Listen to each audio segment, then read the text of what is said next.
નર્મદા જિલ્લાના ડેડિયાપાડા, સાગબારા અને ચિકદા તાલુકાના ગામડાઓમાં જે ખૂબ મોટા પ્રમાણમાં ધર્માંતરણ થઈ રહ્યું છે, એના વિરોધમાં અમે રાષ્ટ્રીય આદિવાસી મંચના માધ્યમથી આગેવાનો અને મંચના સંતો દ્વારા એ ધર્માંતરણ ના થાય એના માટે આવેદન પત્ર માન્ય પ્રાંત અધિકારી સાહેબ શ્રીને આપવામાં આવેલું છે. આ વિસ્તારમાં છેલ્લા ઘણા સમયથી કાચા કે પાકા ચર્ચો બનાવી અને આદિવાસી સમાજનું ખ્રિસ્તી હાલેલુયા માસ્ટરો, સેવક બાળકો દ્વારા ખૂબ ચિંતાજનક ધર્માંતરણ કરવામાં આવી રહ્યું છે,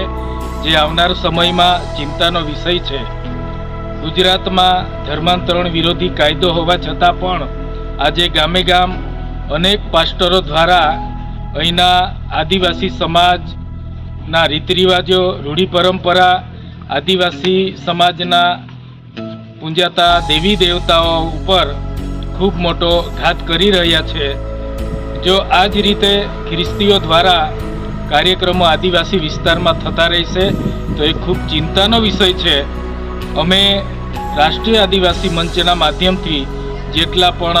ગામડામાં વિસ્તારમાં ખ્રિસ્તી ધર્માંતરણનો કાર્યક્રમો થાય છે એમાં અમારો સખત વિરોધ છે અને તંત્રને પણ અમે વિનંતી કરી છે કે જો આ કાર્યક્રમો માટે પરવાનગી આપવામાં આવશે અને કાર્યક્રમોને અટકાવવામાં ન આવશે તો અમે ખૂબ મોટું આંદોલન કરીશું, જેની જવાબદારી તંત્રની રહેશે